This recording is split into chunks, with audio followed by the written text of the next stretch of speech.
Okay, so it's a party. Yes. But about TV.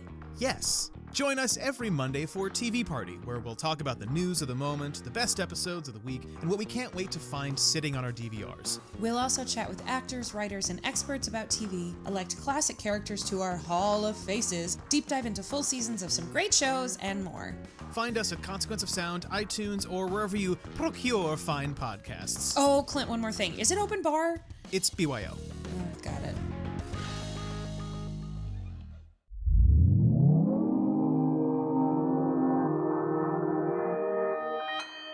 Consequence Podcast Network.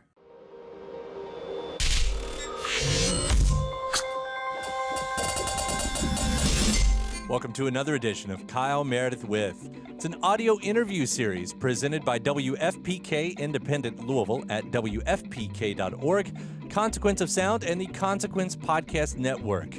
Hit the subscribe button before we get started here to keep up with our series. We release multiple interviews every single week, whether you're listening at YouTube, the podcast version, or now on Spotify. I'm Kyle Meredith. Today my guest, the band Haerts. They've just released a new album called New Compassion. It's their sophomore record. We'll talk about its organic sound, the rough patch in their professional and personal lives that led to the recording, as well as their involvement with 13 Reasons Why Season 2. Then we'll have some discussion on them being from outside of the U.S. They're both from Germany, how that's impacted how they see movements that happen within this country. It's Kyle Meredith with Haerts. Hi, Kyle. Hey, hi. I want to start with let's go ahead and start with Your Love. You know, that seems to be what kickstarted a lot of this, especially ended up on 13 Reasons Why. Would you mind telling the story of how that all came together? Because this song wasn't written for that, right? No. Your Love wasn't written for 13 Reasons Why. We had been in touch with the music supervisor for the show for quite some time, because she had initially asked us to write a song for a different movie that she was working on. And things didn't really line up for a while. And then at some point, we saw her in LA, and we had sent her a lot of the new material. And she just tried Your Love on this scene in 13 Reasons Why. And it just somehow worked. And that's how it ended up in the show. I mean, it does lend itself really well to the scene, not just the scene, but any kind of scene. I think it just kind of has that feeling like that song might have been meant, to be part of a soundtrack to something. Does it ever recontextualize it for you, knowing that people out there have this possibly defining moment with a song that was possibly so personal to you before? I think for us, probably our personal meaning doesn't change by the context the song is going to be put into. But I think we like it if it happens, and I think it's really nice to see it if it can be interpreted in different ways as well. So I think it probably doesn't change for us, but it's really interesting to see if it does. And of course, everyone who listens to a song probably takes something else away, and I think it's supposed to be that way. Movies and music really have a strong connection. I mean, some of my favorite songs are somehow tied to scenes that I saw them soundtracking in through the years. So to be a part of that and to have such a moment, that must be really special. Yeah, I think for us it was really great. Anytime our music has been part of something visual, we're really into it. And for us also, the 13 Reasons Why, it really opened the song to just so many people that probably would have never listened to our music. So for us, it was a really, really great thing to happen. Yeah. And we love movies, and so we've always loved film music, and so it's really great. Moving on to the newer music than that, The Way has also become one of my favorite singles, that I've heard this year. I heard this was one of the last songs that you recorded for the record. Is that right? It was one of the last songs, yeah. And that one we actually worked on with our friend John from St. Lucia. There's something about, I hear that story a lot, I don't know what it is, but you'll hear, these great songs and the artist, it would be like, yeah, that was one of the last songs we wrote for it. Like, I wonder if it's something about finally being able to see the whole picture and maybe noticing that there's a piece of the puzzle missing. And I don't know, did this song fit any of that category? I think that's actually a really good point. That one, it was just on acoustic guitar from beginning to end. It was just that song. And I think it was so easy to record it, because everything just sort of fell into place, because exactly because of that, because it's just, we kind of knew what it was supposed to be and what we needed out of it too. And going into this record, I mean, you had the debut album and everything behind you. What did you take away? What was the learning experience from the debut that you were able to carry with you to this next record? As musicians, we probably learned so many things from the debut record. I think just, as far as writing and as far as production goes, and just for me as a singer and us as musicians. But I think a big thing that we probably took away from the first record was just the idea of really wanting to do something where for the second record we would be completely free in every part of making the record. And I think that's what we, in retrospect, didn't feel that much for the first record, and that was something we really wanted to do with this. Was a record we wanted to write ourselves, a record we wanted to produce, and that we just wanted to do 100% on our terms. And I think we wouldn't have known that probably if we hadn't done the record before. Yeah, there's almost something, I think, more organic sounding in this record. I don't know how to describe that. It's sometimes in a spiritual feeling sort of way. I don't know if you hear it like that, but if so, where does that come from?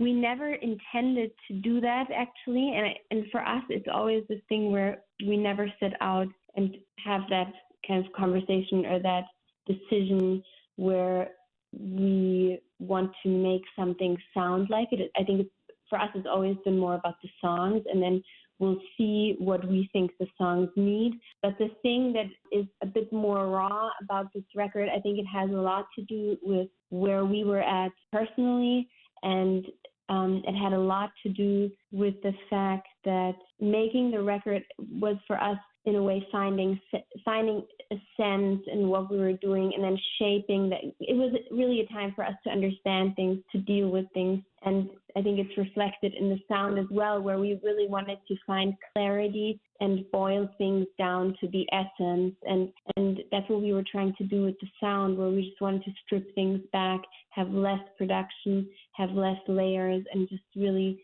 keep ourselves to that, to say, it's a song and it's a melody, and we're going to focus on the voice, and then we're going to keep the instrumentation a bit more minimal this time. I've heard you all use the word transformation a lot in other interviews. Is sort of what you're talking about now what you mean by that?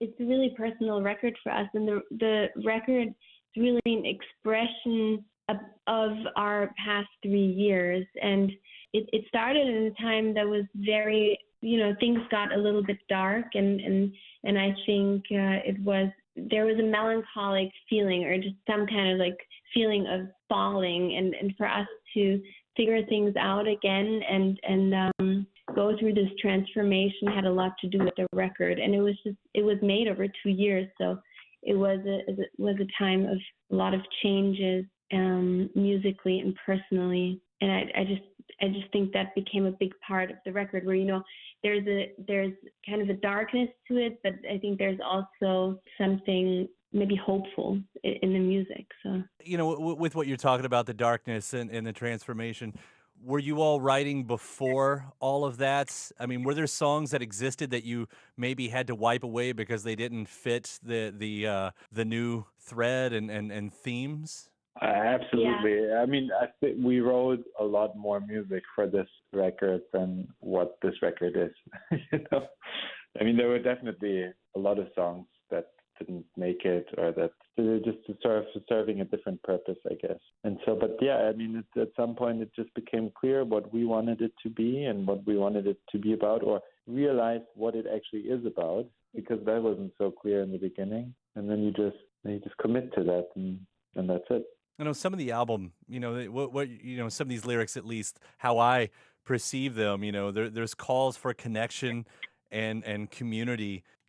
Being from outside of the United States, I didn't know if that was sort of what you were talking about with some of the things that we have going on here sociologically and politically. But has that had an effect on you since moving to the U.S.? It's so hard to tell because we've been here for such a long time. We moved here 10 years ago. So I feel now, of course, everything that's going on has an effect on us. And I think everything that moves us, that somehow breaks through the surface, is it's definitely had an effect. And obviously everything that's been going on also had a big effect. But when we started making the record, I think it was very personal and it was more of an inward thing. And it was more a time when we were really looking at our own situation.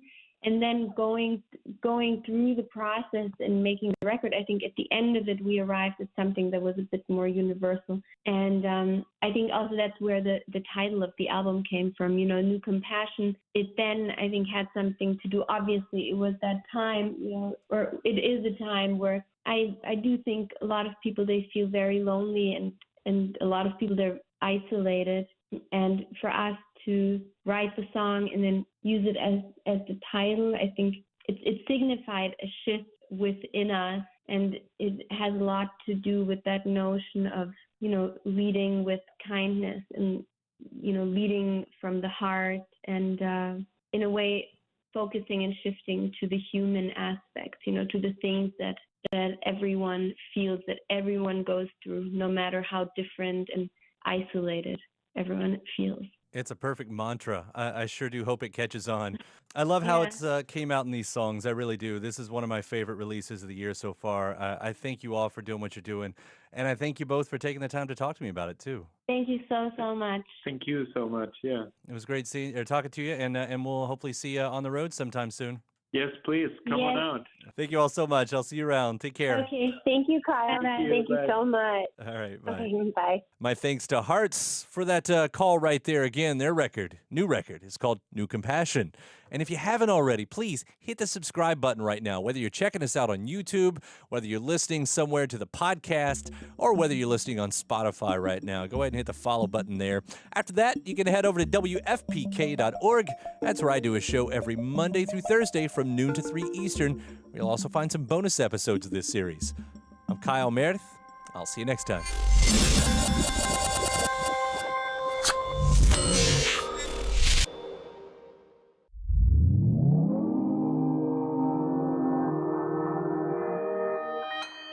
Consequence Podcast Network.